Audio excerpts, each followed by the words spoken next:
Welcome to Monologues by Hassie, where I'm going to be dropping unsolicited brain dumps from the depths of my grey matter.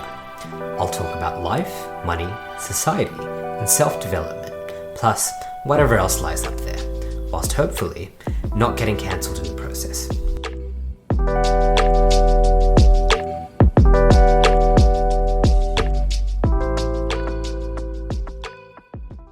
When you're on a plane and you watch the safety instructional video that they'll often have on a screen in front of you, or that the air hostesses will demonstrate, one of the key tenets of those presentations is put your own oxygen mask on first, if you're an adult, and then go ahead and put that onto your children or anyone around you.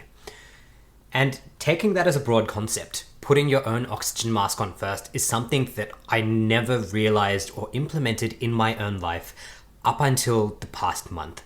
So for a bit of context, I gave myself a challenge a few months ago. I do have an episode on it. It's called Carrots and Sticks. And I basically gave myself a motivating factor, which for me was being able to donate $1,000 to charity. And if I lost that bet, I was going to not be allowed to donate for 2023, which I know is in a weird way, it is a negative. And the cost of not achieving that goal, when you think about it, is a charity would lose out $1,000. So for me, a big motivating factor was knowing that there is somebody other than me depending on me achieving these goals. Now, what did I set out? My 4 kind of core goals were I had 2 software engineering textbooks and 2 courses. The reason those had importance to me were I recently have become a software engineer in the last 5 months. I got a promotion at work. I was still working in data analytics and data engineering, so I was still working with code, but software engineering is a significantly different career path. So there's been a lot for me to learn, and I realized that when you're new to a profession, when you're new to a career, one of the most important things you can do is learn as much as you can.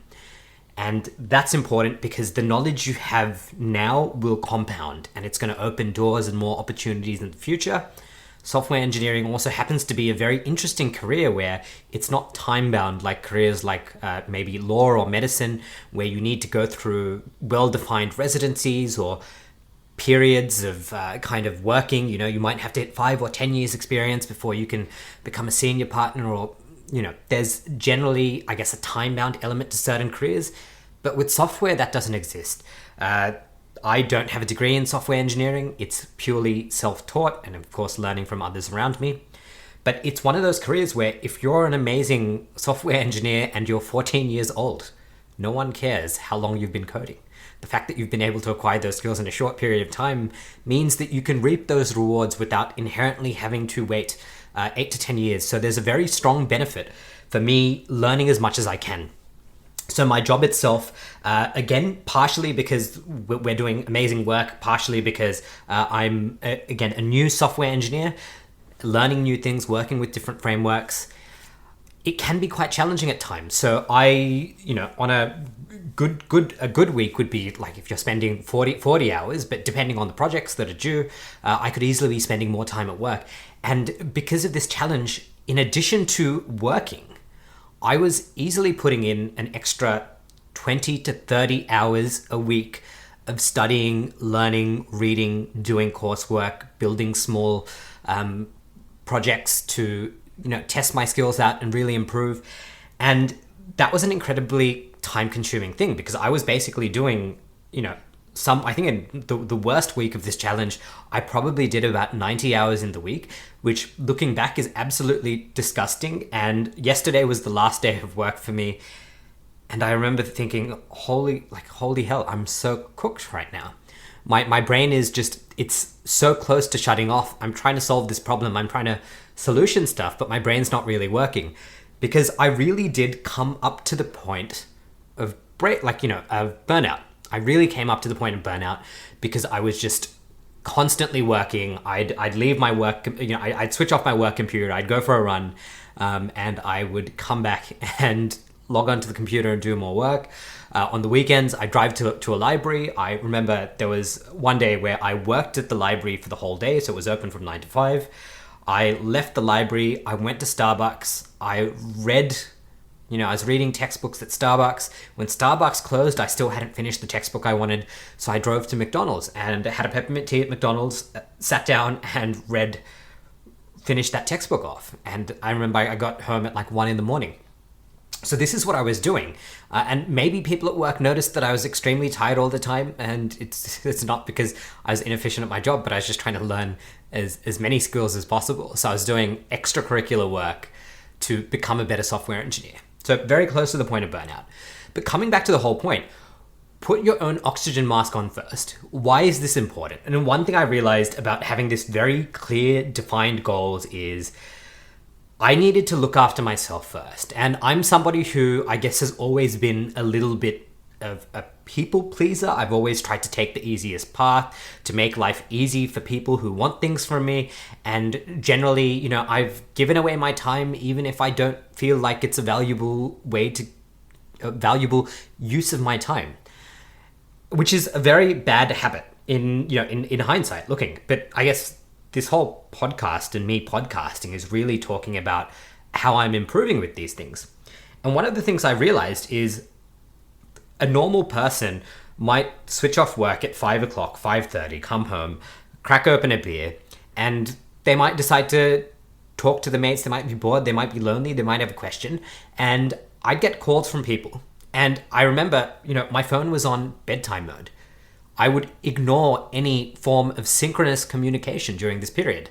Now, what do I mean by synchronous communication? It's where you communicate to somebody and you expect them to communicate back to you at the same time.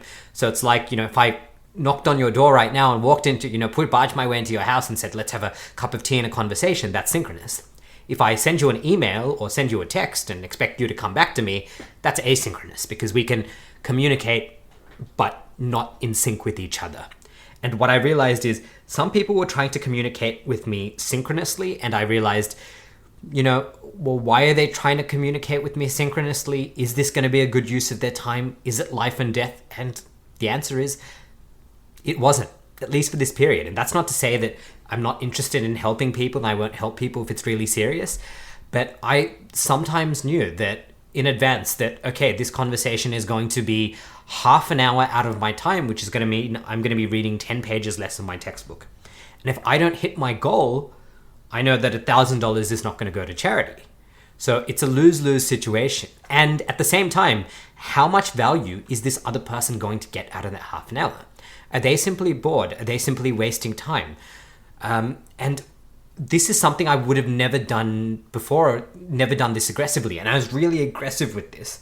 And afterwards, now that I've come out of it, I've been able to message a few people back and say, hey, I was busy, I was working on this stuff, and it's fine. And anybody who doesn't kind of understand that, well, that's fine as well, because again, each people can, you should have standards that you hold other people in your life to. But currently I'm a single person, probably, my family and my dog are the people who I see the most.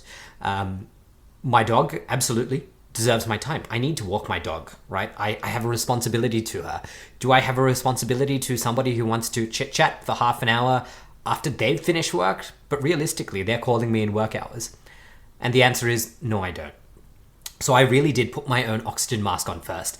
And I learned that, there's some times where I just can't give people the time and attention that they need, but they might not even need it, right? Again, once you kind of set clear goals for yourselves and you're trying to advance yourself, you're going to realize that other people, it's perfectly fine. Each person is entitled to live their own way, but somebody might have just come out of the period you're in and they're resting and relaxing, but that's not what you're doing right now, and that's okay. And it's okay to, I guess, push people trying to consume your time away, because you need to look after yourself. And at the same time, during this period, one of the things that kept me sane was I made sure I was exercising every day, and I made sure I was meditating daily, and I made sure I went to the steam and sauna once a week.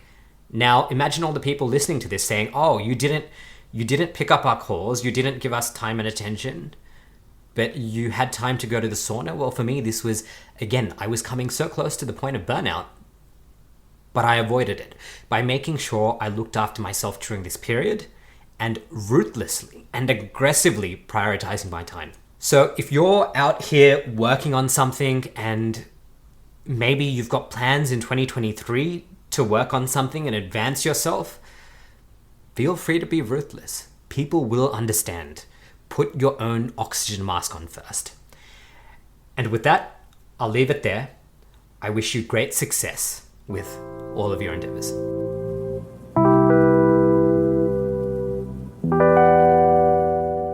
You've just made it through another episode of Monologues by Hassie. It brings me great pleasure to know that you made it to the end.